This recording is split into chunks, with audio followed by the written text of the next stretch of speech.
तो जिसे हराना मुश्किल ही नहीं नामुमकिन सा हो गया हो, उसका नाम है नरेंद्र मोदी। देश के सबसे बड़े राज्य उत्तर प्रदेश समेत 4 राज्यों में मिली जीत के बाद कई लोग ये सवाल कर रहे हैं कि जब पिछले 2 साल से कोरोना के कारण देश की अर्थव्यवस्था झूल रही थी, स्वास्थ्य व्यवस्था पर सवाल उठ रहे थे, महंगाई और बेरोजगारी जैसे मुद्दे लोगों को परेशान कर रहे थे, फिर कैसे बीजेपी को एक बार फिर इतनी बड़ी जीत मिल गई? इसका जवाब देखिए आप। जब जीत बड़ी हो तो जश्न भी बड़ा होता है, लेकिन एक जीत के जश्न से अगली जीत का रास्ता कैसे बनाया जाता है वो इन तस्वीरों से समझिए। अहमदाबाद में प्रधानमंत्री मोदी का काफिला जैसे ही बीजेपी दफ्तर के करीब पहुंचा, कुछ इस अंदाज में उन पर फूलों की बारिश की गई। प्रधानमंत्री मोदी के इस भव्य स्वागत की शुरुआत अहमदाबाद एयरपोर्ट से ही हो गई थी। उन्होंने वहां से करीब 10 किलोमीटर लंबा रोड शो निकाला।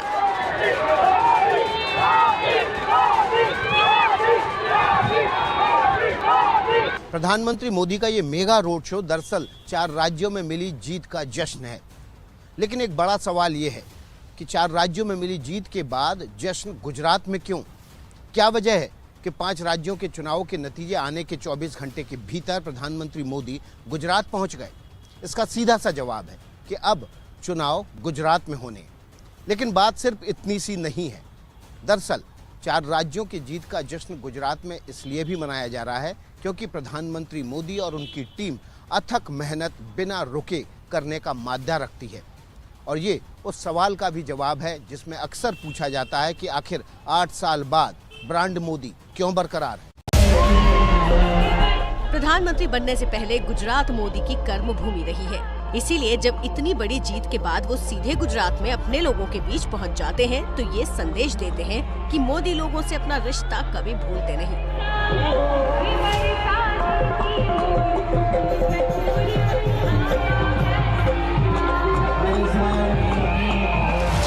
और लोगों से मोदी के इसी सीधे कनेक्शन ने उनका कद इतना बड़ा कर दिया है कि फिलहाल कोई और नेता मोदी को चुनौती देता नजर नहीं आता।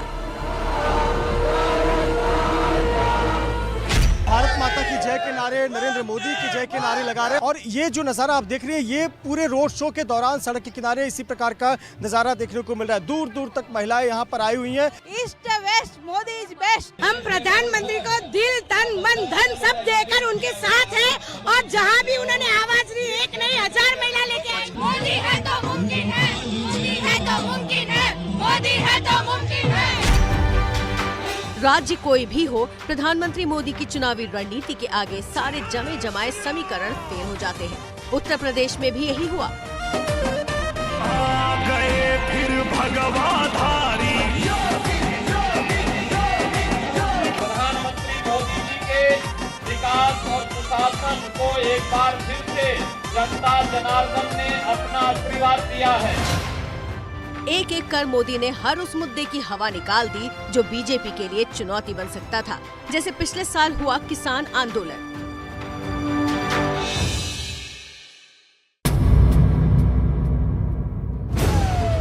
जब सब ये मानकर चल रहे थे कि नए कृषि कानूनों को लेकर किसानों का गुस्सा बीजेपी को भारी पड़ सकता है, जब किसान झुकने को तैयार नहीं थे और यूपी का चुनाव सिर पर आ गया, तो प्रधानमंत्री मोदी ने 2 कदम पीछे लेते हुए कृषि कानूनों को वापस लेने का ऐलान कर दिया।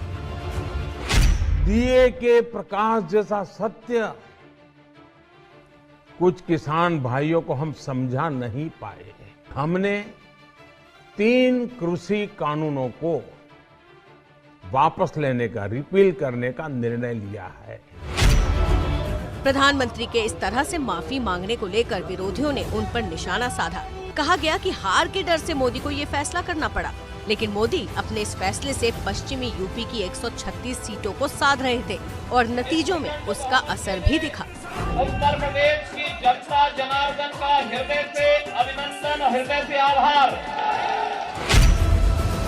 पश्चिमी यूपी में 2 चरणों में हुए चुनावों में पहले ही चरण में 58 में से 46 सीटें बीजेपी के खाते में आई और दूसरे चरण में भी 55 में से 31 सीटों पर बीजेपी को जीत मिली।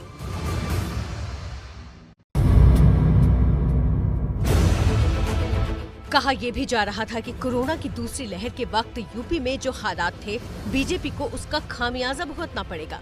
प्रधानमंत्री मोदी ने मुफ्त वैक्सीन देकर इसका भी तोड़ निकाला, तो मुख्यमंत्री योगी ने वैक्सीनेशन का बड़ा अभियान चलाकर सब तक इसका फायदा पहुंचाया।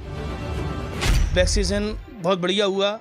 मैंने, मेरे परिवार में सबने वैक्सीन कराया। योगी जी ने, मोदी जी ने सबने फ्री वैक्सीन दी, बूस्टर डोज तक दे दी सबको, तो ये भी एक बहुत बड़ा फैक्टर है। सिर्फ वैक्सीन ही नहीं, उत्तर प्रदेश की डबल इंजन सरकार में डबल राशन स्कीम बड़ा गेम चेंजर साबित हुई। एक तरफ यूपी सरकार की अंत्योदय अन्न योजना के तहत कार्ड धारकों को हर महीने 10 किलो राशन और दूसरी तरफ प्रधानमंत्री गरीब कल्याण अन्न योजना के तहत गरीबों को 5 किलो अतिरिक्त राशन देकर बीजेपी ने लाभार्थियों का ऐसा वोट बैंक खड़ा कर लिया जो बीजेपी की जीत का बड़ा कारण बना। हाँ, राशन दिया है, मोदी जी ने राशन दिया है, ऑयल दिया है, सब कुछ दिया है, तेल, नमक, किसी का नमक खाओ, पैसे भी दिए, राशन भी फ्री मिल रहा है। मुझे तो सारी सुविधा मिली है। एक तो हम लोगों को वो दिया, खाना, राशन दिया 2 बार महीने में। ये चुनाव नतीजे भाजपा की pro poor, pro active governance पर एक प्रकार से बड़ी मजबूत मोहर लगाते हैं। भाजपा गरीब को भरोसा देती है कि प्रत्येक गरीब तक सरकार ने निर्णय की हुई सुविधाएं जरूर पहुंचेगी। उत्तर प्रदेश में करीब 7 करोड़ महिला वोटर हैं, जिन्हें साधने के लिए विरासत अभियान से लेकर शक्ति स्कीम तक कई योजनाएं शुरू की गई, लेकिन इस सबसे बढ़कर महिला सुरक्षा के मुद्दे को उठाया गया। बीजेपी ने ये कहना शुरू किया कि अगर समाजवादी पार्टी लौटी तो गुंडागर्दी फिर बढ़ेगी। नतीजा ये हुआ कि महिलाएं भले ही महंगाई को मुद्दा मानती रहीं, लेकिन सुरक्षा के मुद्दे पर योगी और मोदी उनका भरोसा जीतने में कामयाब रहे। ताकि महिलाएं सुरक्षित रहें, बाबा ने बहुत अच्छा काम किया है महिलाओं के लिए, कानून व्यवस्था बहुत अच्छी करी है महिलाओं के लिए। जब विरोधी उत्तर प्रदेश में आवारा पशुओं की समस्या को चुनावी मुद्दा बनाने में लगे थे, पीड़ित किसान भी इसे लेकर अपनी नाराजगी जता रहे थे, तो मोदी ने इसे नजरअंदाज नहीं किया। मुद्दे से बचने के बजाय मोदी ने खुद आगे बढ़कर किसानों को भरोसा दिया।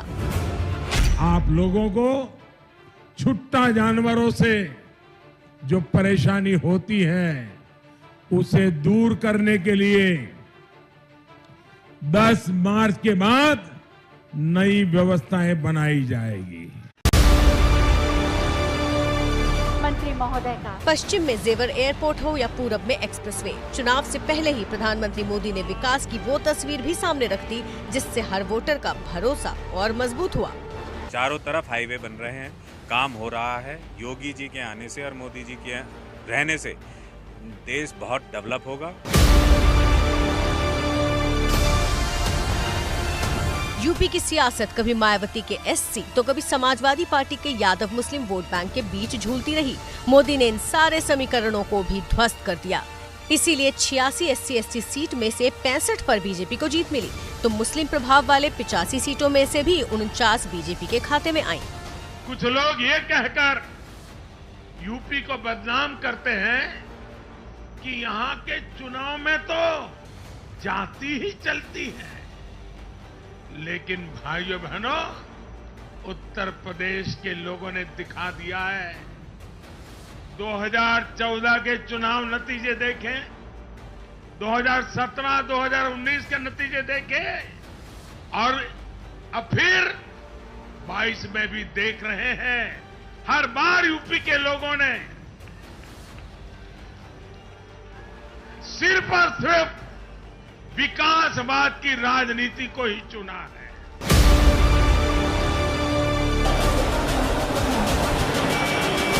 चुनाव के आखिरी चरण में मोदी खुद वाराणसी पहुंच गए।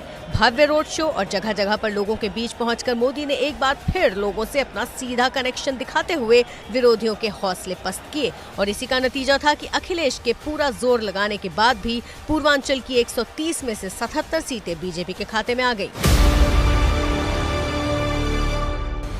विकास के साथ हिंदुत्व की डोज भी जारी रही। अयोध्या में राम मंदिर का निर्माण शुरू होना बीजेपी की जीत का एक बड़ा कारण बना। जितने पहले के जो चीज़ें थी जो अटकी पड़ी थी, शायद हमारे भाजपा राज में ही ये सक्सेसफुल हो चुकी हैं, जिसमें कि अयोध्या मंदिर भी हमारा बन के आया है। अखिलेश यादव हो, जयंत चौधरी हो या प्रियंका गांधी, यूपी में बीजेपी को चुनौती देने वाले इन सारे विपक्षी नेताओं को मोदी ने परिवारवाद के कटघरे में खड़ा करके जनता से उनका हिसाब करने के लिए कहा।